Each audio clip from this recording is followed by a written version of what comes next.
Okay, I have a question for you. This is not a trick question. It is real. When's the last time you tried walking on water? Oh, you've never tried it? Well, neither have I. But remember Peter, one of Jesus's disciples? He did. You remember that story? It was after Jesus had done one of his most talked about miracles where he fed the 5,000 men, not to mention women and children. And then he sent the disciples on ahead of him in the boat while he dismissed everyone else. And he went to be alone with the Father and to pray. Then, if you remember the story, there was a storm that came up, and the disciples are out in the middle of the Sea of Galilee and straining at the oars, and Jesus comes walking to them on the water, and they think it's a ghost, because you know what? They never seen Jesus this way before. And so he calls out to them to take courage. He identifies it's me. And Peter, being Peter, says, Jesus, Lord, if it's you, tell me to come to you on the water. So Jesus says, come on, Peter. And Peter gets out of the boat. He starts walking towards Jesus.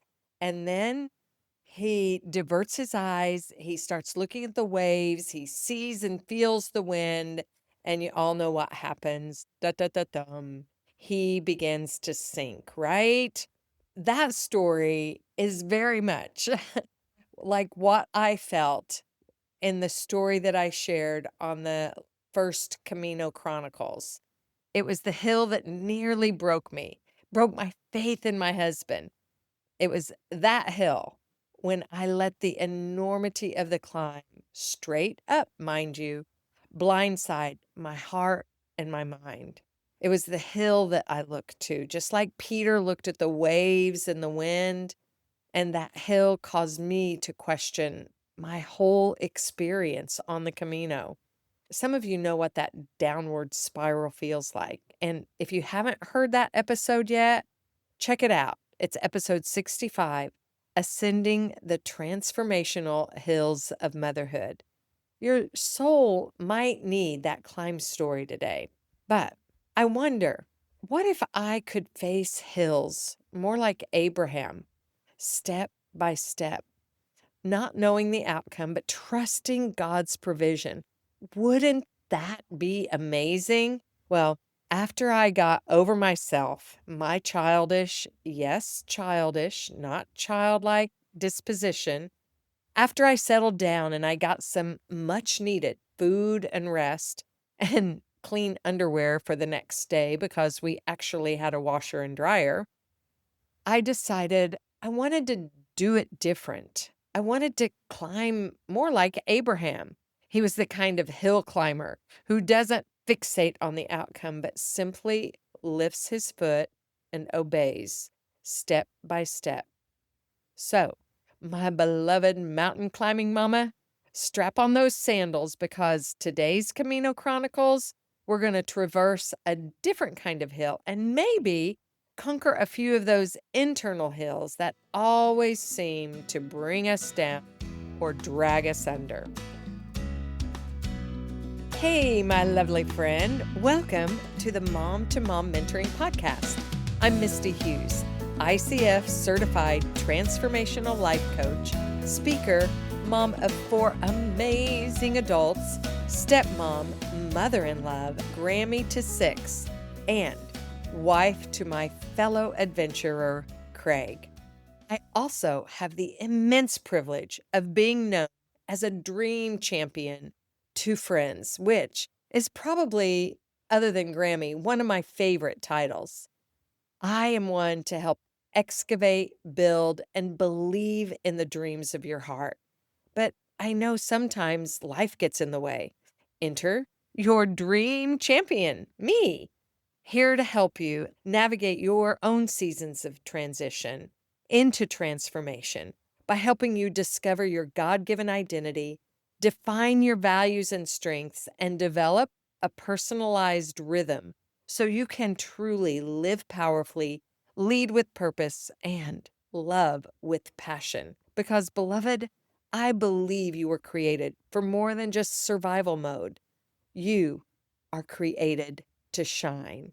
So grab your sweet tea, or let's be honest, maybe it's your lukewarm cup of coffee you forgot in the microwave. Lace up those sneakers and come climb with me. Because today's story, it's windy, it's uphill, and it involves me getting a little creative and courageous. Yep, real life. And it taught me something I think you might want to tuck into your heart for the next time your hill feels impossible. Now, here's the thing. Hills have a way of showing us what's on the inside. And today's hills, they would be no different. It was a new day, full of promise. Good things were surely awaiting for us. The first good thing would be to find a place to stop for breakfast, which we did. Tummies full, sun shining, yesterday's troubles were far behind. Today, we were heading to Castle. This was to be a special night that my handsome, heroic, hardworking hubby had planned before we even left the States. It was the halfway point, and he decided to splurge, and we were going to stay high atop a hill overlooking the city of Bayona and the sea. But did you hear that? High atop a hill? He warned me, encouraged me, and assured me that if, when I got there, I didn't think I could make it, he'd call a cab. So, with that in my back pocket, I knew I could do it. As we strolled along that day over hill and dell, I realized that somewhere along the trail I had lost my sunglasses, and they were pretty cool too. I had purchased some just for this trip, and when you know it, the wind decided to whip up like it had something to prove that day. Every time I lifted my head to try to look at where we were going, bits of dirt and debris would fly into my eyes. No worries. Resourceful is my middle name. Raising 4 kids, you've got to learn to be resourceful. Well, I pulled my hat down as low as it would go, and I prepared to forge ahead. The only problem? I couldn't see more than 2 feet in front of me, which made things a little precarious. But I caught sight of Craig's feet up ahead, and I picked up my pace to get close enough to him to follow his feet. So, along the highway, cars racing by and wind in my face, I followed him step by step. Oftentimes, I didn't even know we were going up a hill until we were like halfway or 3/4 of the way up. There was something to this blindness that was helping make things easier for me. Now, it wasn't my ideal way to walk along the highway. I didn't really like not being able to see, but it was my own fault. I'd been negligent. I hadn't been rebellious or sinful, just a little negligent, and it caused a disruption in the way my day went. But here's the deal. Just like my sweet hubby was so gracious and kind and would slow down if I needed him to, or could speed up when I had a lot of energy, so is Jesus. Craig provided a way for me to walk behind him, to stay in step, and not feel the angst of looking ahead and seeing the high hills that we were climbing. And Jesus provides for me in that same way, even when I don't know I need it. Now, was it hard? Yes, indeed. Who wants to walk for miles and miles only looking at the feet in front of you? Was it my ideal? Nope.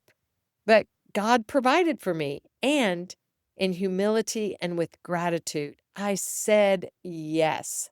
I receive what you're giving to me and helping me ascend these hills. In Isaiah 42:16, God promises his children, that's you, and me. I will lead the blind by ways they have not known. Along unfamiliar paths, I will guide them. I will turn the darkness into light before them and make the rough places smooth. These are the things I will do.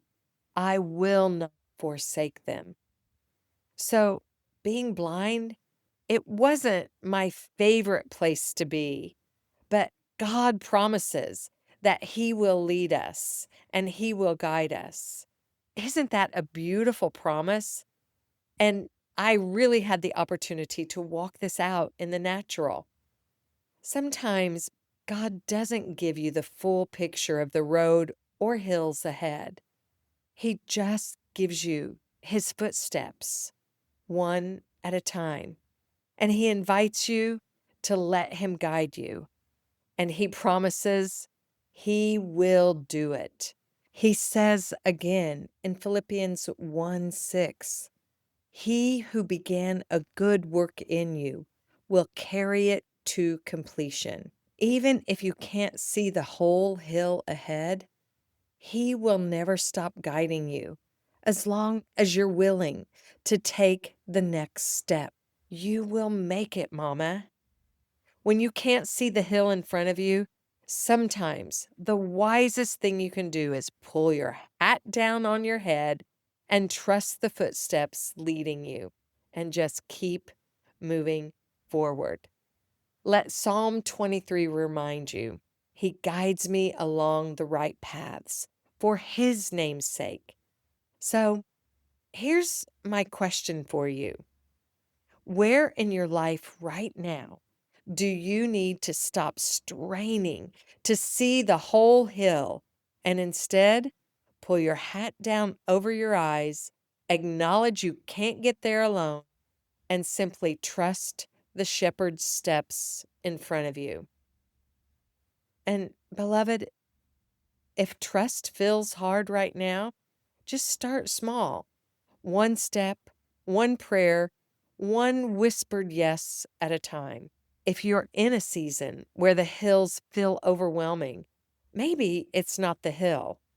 Maybe it's the weight of carrying it alone. And that's exactly why I offer a free 30-minute clarity call. It's a safe space for you to name what you're facing, release some of the overwhelm, and begin to see the next step that God may be putting right in front of you. If that sounds like something that your heart needs right now, grab the link. I'm putting it in the show notes and schedule your call today. Well, after taking all of these lessons to heart, it was time for the grand finale of the day, the one that you've been waiting to hear about, and the one that I had been dreading. Our stopping place for the night. Remember the castle in Spain, perched high above the sea, gorgeous, glorious, and, of course, uphill. Castles, they just aren't built on flat ground, are they? They're placed up high for protection, for perspective, so you can see what's coming. And I had a decision to make. Would I make the climb or call a cab? Well, you know what? I decided to make the climb. Yay! And as I started the climb, I had yet another decision to make. I decided I wasn't going to rush. I wasn't going to compare my pace to Craig's. I was just going to keep going, slow, steady, and present. It was hard, I won't kid you. My legs were aching and I was worn out, but this time my heart posture stayed in a better place. I didn't arrive in a whirlwind of anger or resentment. I arrived tired, yes, but grateful. And that, my dear friend, was progress worth celebrating because sometimes the win isn't just conquering the hill, it's the condition of your heart when you reach the top. This is why tending to your heart posture matters so much because it's not about conquering that hill, but about how you journey up it. And if you're longing for that little extra support in your own climb, I am inviting you to that free 30-minute clarity call. Together, we're going to pause, listen for what God is saying, and you can find peace for the next step that you're on. You don't have to climb alone. The link is waiting for you in the show notes. So, here's what I learned on that windy, uphill day. Hills, they are inevitable, but there are different ways to climb.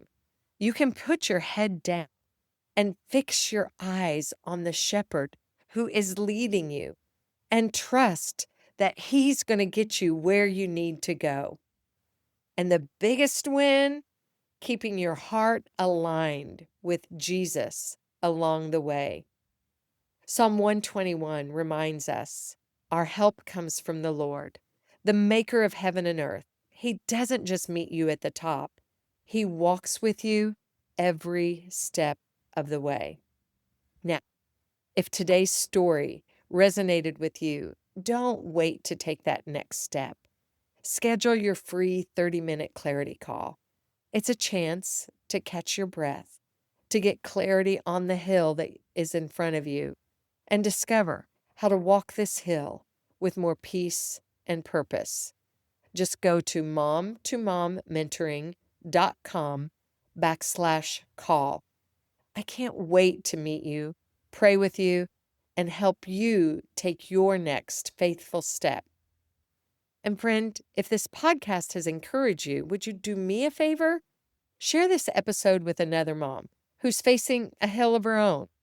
Leave a 5-star review so that more women can find encouragement. And if you're ready for deeper support, I would love to invite you to book that free clarity call with me. We'll talk about where you are, where you want to be, and how to climb with grace and purpose. Until then, let me leave you with Jesus' words from Matthew 5. You are the light of the world, a city set on a hill which cannot be hidden. Neither do people light a lamp and put it under a bowl. Instead, they put it on its stand and it gives light to everyone in the house. In the same way, let your light shine before others so that they may see your good deeds and glorify your Father in heaven. Mom, when you shine, you give others permission to shine too. Now, go live powerfully, lead with purpose, and love with passion.